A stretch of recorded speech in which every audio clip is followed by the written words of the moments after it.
तो उत्तर प्रदेश में रेड 2 चल रही है। देश के अलग अलग हिस्सों में इनकम टैक्स की टीम छापेमारी कर रही है। इस खबर का हर एंगल हम विस्तार से आपको दिखा रहे हैं, लेकिन उससे पहले अब आपको लेकर चलते हैं अयोध्या। खबर अयोध्या से आ रही है। गृह मंत्री अमित शाह अयोध्या पहुंच चुके हैं।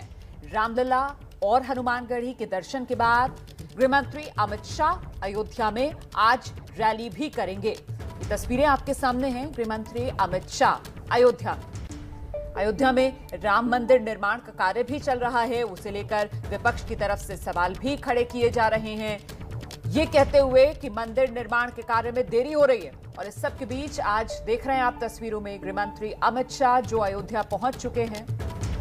हनुमानगढ़ी के दर्शन, रामलला के दर्शन और फिर अयोध्या में रैली को संबोधित करेंगे अमित शाह।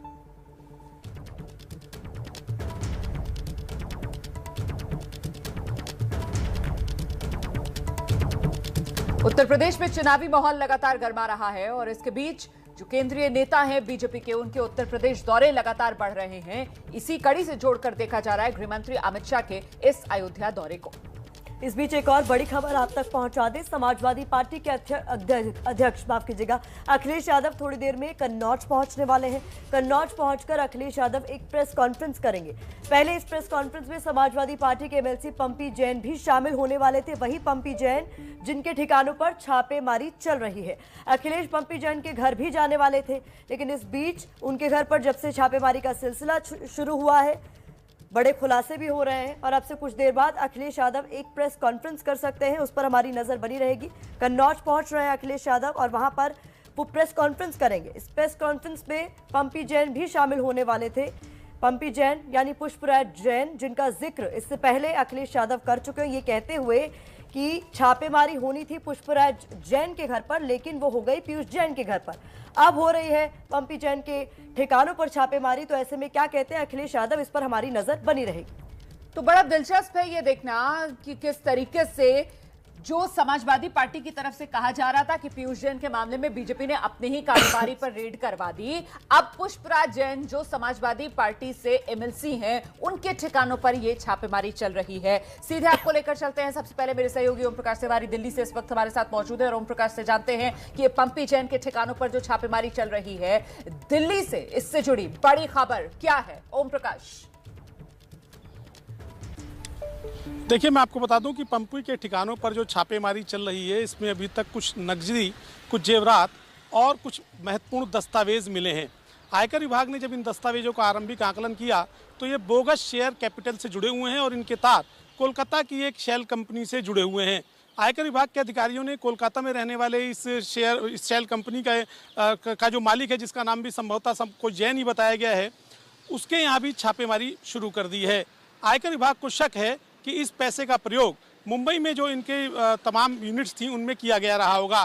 फिलहाल छापेमारी का दौर जारी है और अब तक जो सामान बरामद हुआ है, जो नकदी या जेवरात, आयकर विभाग के सूत्रों के मुताबिक उनके आकलन का काम जारी है। साथ ही जो पैसा बरामद हो रहा है उसकी गिनाई का काम जारी है। जल्द ही आयकर विभाग इस मामले में एक आधिकारिक बयान जारी करेगा कि इस छापेमारी के दौरान अब तक क्या मिला। और साथ ही मैं आपको एक महत्वपूर्ण बात ये बता दूँ कि ये छापेमारी 1 साल तक चलने की संभावना है। यानी ये छापेमारी साल 2021 में शुरू हुई है, लेकिन छापेमारी साल 2022 तक चलेगी।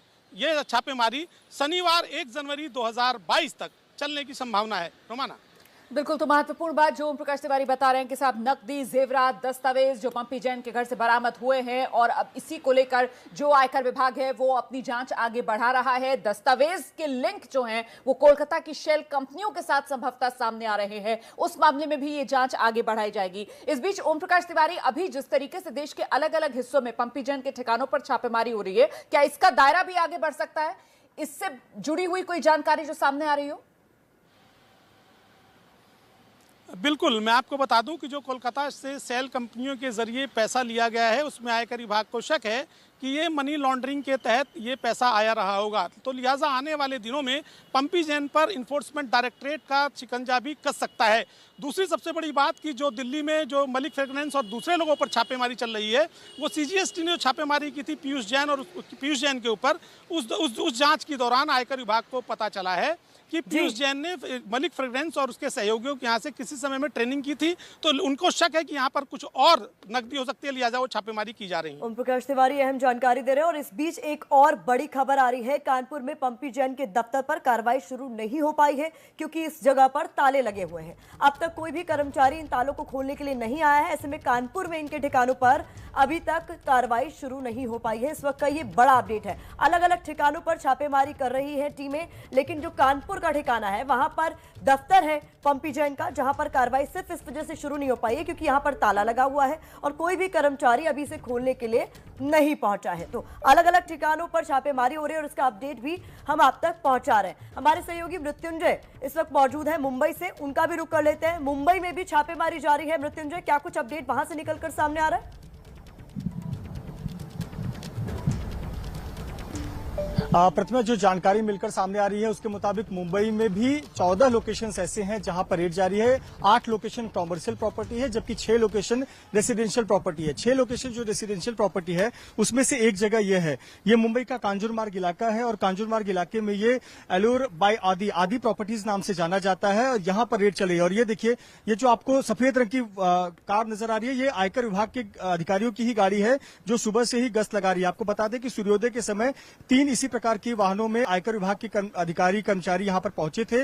उन्होंने स्थानीय लोकल पुलिस, जो यहां की कांजूरमार्ग पुलिस है, मुंबई पुलिस के जवान को सूचित किया। और ये देखिए, मुंबई पुलिस का एक जवान जो है वो आपको गेट पर नजर आएगा और यहां पर टीम ने आकर एसओपी के तहत फिर प्रक्रिया फॉलो की और यहां पर रेड शुरू है। आपको बता दें कि पिछले कई घंटों से यहां पर रेड जारी है।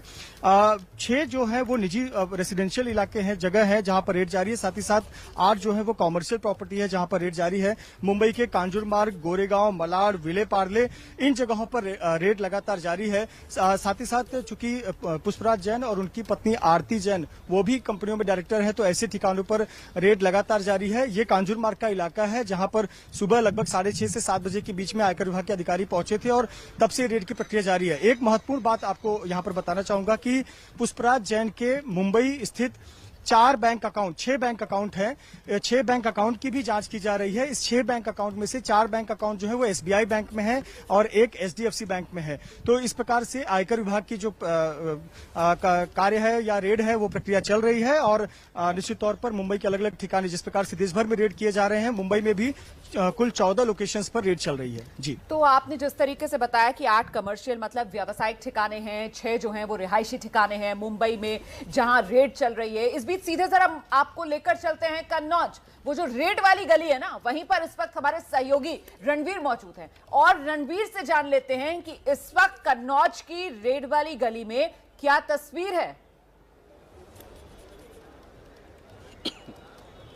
जी, मैं एक सुधार करना चाहूँगा। रेड वाली गली से निकलकर अब मैं राजनीति वाली गली में पहुँच चुका हूँ, यानी कि कन्नौज का समाजवादी पार्टी का दफ्तर, जहाँ पे थोड़ी देर में अखिलेश यादव पहुँचने वाले हैं। और आप देखिए कि पीसी से पहले जो पोस्टर लगाया गया है उसमें लिखा है इत्र नगरी कन्नौज और इत्र की शीशियाँ बनी हैं अखिलेश यादव की तस्वीर के साथ। और यहीं पर थोड़ी देर में अखिलेश यादव पहुँचेंगे, अपनी बात रखेंगे, क्योंकि जब से पीयूष जैन के घर पे छापेमारी हुई थी तभी से आरोप समाजवादी पार्टी पर लगाए जा रहे थे। सपा का कहना है पीयूष जैन का समाजवादी पार्टी और अखिलेश यादव से कोई मतलब नहीं है, जबकि वो जो पी जैन की बात थी वो पी जैन असल में पंपी जैन थे जिनके घर छापेमारी नहीं हुई थी। लेकिन अब पंपी जैन के घर भी छापेमारी शुरू हो चुकी है। उनके अलग अलग ठिकानों पे, उनके जो फैक्ट्री है इत्र की, वहाँ भी छापेमारी चल रही है। ऐसे में अखिलेश यादव आज लखनऊ से चलकर खुद कन्नौज आ रहे हैं अपनी बात रखने के लिए। और पहले जो प्लान था वो इन कुर्सियों में अखिलेश यादव के बगल में पंपी जैन को बिठाना था और पंपी जैन को बिठा करके अखिलेश यादव ये बताना चाहते थे कि उनकी पार्टी और उनके ऊपर जो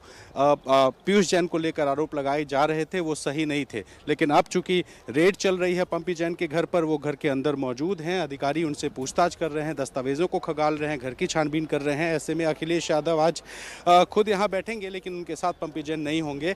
और ये जो रेड है इसका दायरा चूंकि बहुत ज़्यादा बढ़ चुका है, ऐसे में कार्रवाई उम्मीद है कि कई दिन तक चल सकती है। और इसके अलावा जो दूसरे व्यापारी इत्र के हैं वो भी बहुत बड़े व्यापारी हैं, देश ही नहीं विदेशों में भी उनका एक्सपोर्ट होता है इत्र।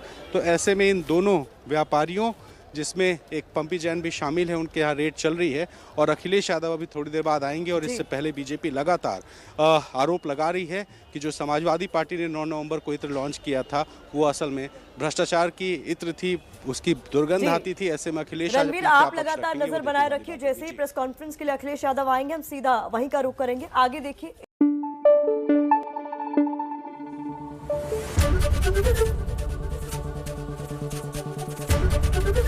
एबीपी न्यूज आपको रखे आगे।